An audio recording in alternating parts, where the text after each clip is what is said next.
'Cause I remember one of your stories was about kind of early on when you were like a kid and you're like, I felt like I was missing out on interesting times. Like, Yeah. what did you mean by that? And what was that sensation like? Like looking around at history books and going, wow, it was so different and more interesting back then. And your suburban lifestyle, like, and you're kind of insulated. Like, what was the sensation there? Look, I was a kid growing up in the suburbs of St. Louis, Missouri. And I remember going to Thornhill Library, which is the local library, and there's a Dewey Decimal System back then.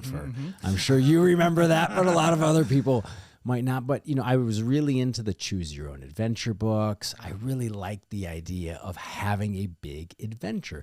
And I think that's true for especially a lot of young boys and kids. Like, you want to have an adventure. You want to do something heroic. You want your life to be meaningful.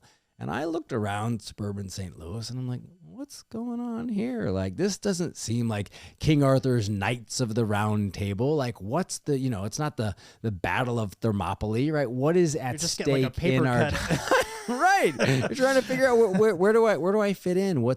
And increasingly in our culture, I think this is a particular problem for men and for boys, is that there's not a lot of direction to them about, like, this is what your life is for. This is what your life is about.